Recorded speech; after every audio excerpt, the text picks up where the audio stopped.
YouTube and Instagram. Alexander with High Winds EDC coming at you from Lubbock, Texas. I got another knife review for you, and today I got the headphones fully charged, so we won't be cutting now. Before I get into that, let's do a pocket check. I got, I got my phone case, my iPhone 12 Pro, not the Max. Front left pocket, I keep these two items right now. My knife pick's 5 inches. I keep my bird of pry tool. In the front right pocket, I got chapstick, Valley Leatherworks wallet, front pocket carry. Let's see, got the knife for today, the primary knife. On the holster, I got my Jake Hoback Radford, kind of matching the sweater today. I got my Refined Co. bolt action stainless steel pen. I also have my Olight Warrior Mini 2 in my tail of knives clip sheath. Let's see what else I got. Back pocket, bandana. I had a question the other day, why come I don't carry a hank? The reason why I don't carry a hank is just because, I don't know, if I spend anywhere from $12 to $25 on a hank, I could very well take that $12 to $25 and go to the flea market and buy 30 bandanas that I like. There you go. That's why I don't really carry one. I don't really see the need in having one. I have microfiber cloths at home that I get from some of the knives that I buy. I'll use those to clean up knives at the house or whatnot, but I just don't really see the need of carrying an EDC microfiber hank with silk on the other side whenever I'm working in a place that I have to get dirty every now and then. It just doesn't last. If I get a lot of grass in my pocket or mud and dirt or sand in my pocket, it just kind of defeats the purpose of having that microfiber. It gets all clogged up. And then last but not least, I have my work keys on this tail of knives. I think they call it the Keepster or the Ace or something like that. Pretty cool thing. It's not my favorite thing in the world, honestly. I can't even get it on. It's just too hard. Do a quick review of that. This little spring, it doesn't give me enough of an opening on this side right here to just get it around my belt loop fast and easy. So I don't know, I'm not totally in love with it, but at the same time it gets the job done. Might be looking for something else here pretty soon. Oh yes, and then car keys, house key, a smaller pry tool. This one's just for quick access, so there's that. Let's get it out of the way. So the review that I wanted to talk about today was of this guy. This is the Voxnaes F5.5 with that was a collaboration with Uban Supply EDC. I am not the first owner of this particular one. I got it on the secondary market on the actual Uban Supply EDC buy sell trade page, and I got a great deal on it. I was able to get it, it was used, it had damage on the clip, so the guy that I bought it from, he went ahead and purchased a new clip from them, or had one ordered and sent to him, so that's pretty cool. I like the clip. Let's get a little bit close up on it. And so yeah, I was able to get this on the secondary market, and when it came to me, it was perfect. I mean, there was a little bit of snail trails where the pocket clip was, where I guess it got pulled or something. He tied this lanyard off, and I've kept it on ever since I've had it. Yeah, this thing is nice and beautiful. Forgive the fingerprint marks and stuff like that, and just get a hold of the blade sometimes and don't clean it off properly. So I think let's go over it. Good look at it. So the reason why I decided to, actually let's just get into a couple of specs or whatnot. The steel on the blade is an Elmax steel. This is my first experience ever with Elmax, and I love it. Super easy to sharpen at a 20-degree edge, holds it for a nice little long time, and it stays sharp for a nice long time, and it's real easy to get back to right. It has titanium liners, which is new for me because I was always under the impression that, you know, titanium frame locks, they wear at the contact point. That's why you have a lot of, what do you call it, the lock interface, the integral lock interface, or whatever you call it, with like a ceramic ball interface or a hardened steel interface for the locking mechanism and stuff. So I always thought that was just a no-go, but then I realized why he did it after doing some research. This is supposed to be a perfect sailor's knives. It is based off of his custom. This is Voxnaes I'm talking about. This is based off of his custom, which is super rare. If you ever find one, you're going to expect to pay like $2,500 for it. But it is designed to be the perfect sailor knife. The reason why is because of the sheep's foot blade style. If you're on a deck and there's hard winds, there's water on the deck, you're not going to fall and you're not going to accidentally puncture yourself or puncture something else that you otherwise shouldn't. And it's just beautiful, and I think it's a beautiful EDC knife. And so back to the titanium liners, they don't rust. If you're going to be out at sea, there's nothing on this besides the Elmax that can rust. The hardware is made out of titanium. The pocket clip is made out of titanium. The liners are made out of titanium. The back spacers are made out of titanium. And the scales are made out of bronze, not brass, which is really, really cool. It fits really nice in my small hands. Like, I get a full purchase on it. Sorry, get a little bit out of the way. And I still have some of that dump truck hanging off in the back.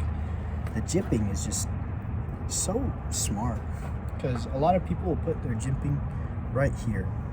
Let me see. Do I have this? Does this not have jipping? No, this one does not.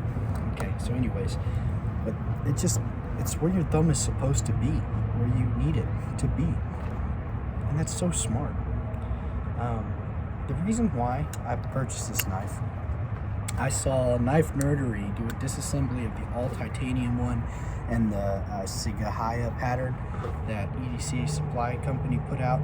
It's the wave pattern, the Sigahaya or whatever you call it, Japanese wave pattern. I saw him do a disassembly of that one, and I just was like, that is such a well thought out knife. I have to have it. So I went on the secondary, so because they hadn't done a drop of one of these in a little while on Urban Supply EDC. And so I just wanted to buy one of these, and I was either looking for the titanium or for the bronze. I didn't want one in my Carta because I wanted something that was just a little bit muchier, a little bit more heavy on the scale material, and this is awesome. The patina that I've started to put on this one is really nice. You're not going to be able to see it too well,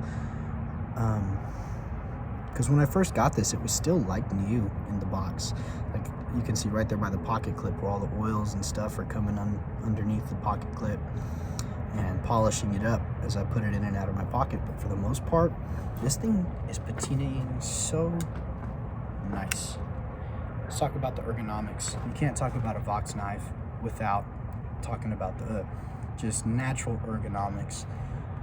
It fits in the hand. It fits in my hand like a glove. There are no hot spots when I'm cutting, except for maybe the jimping. It might be a little too aggressive, but I have not had a super problem with it, a hard problem with it. I've used it here at work for small things, but I've done a lot of food prep and a lot of unboxings with this thing. Really, really nice knife.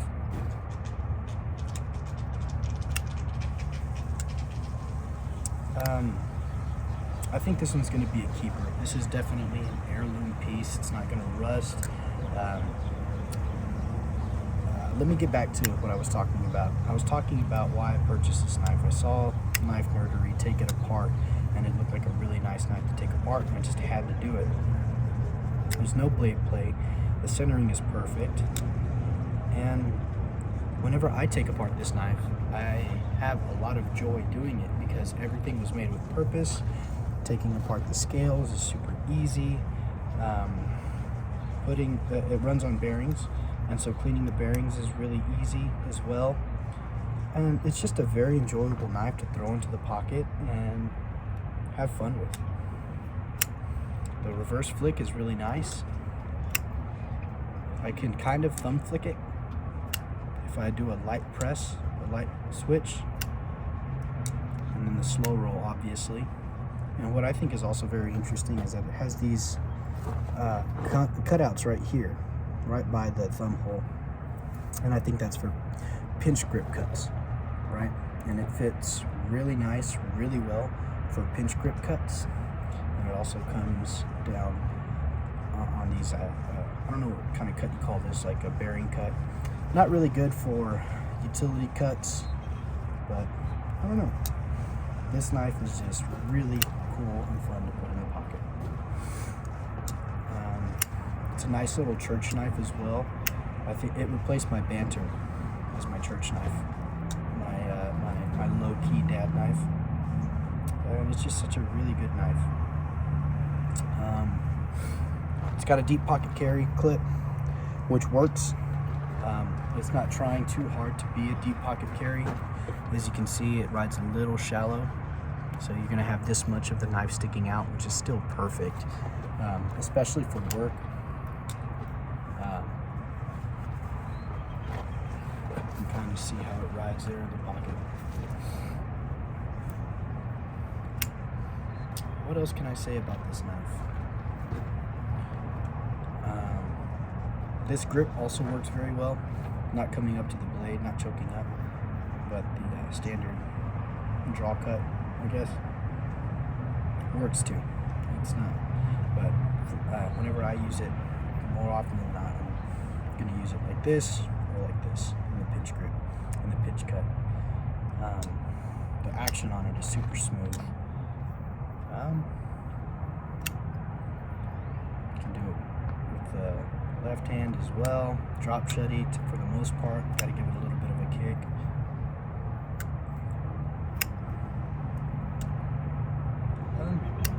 Guys, this knife is highly recommendable.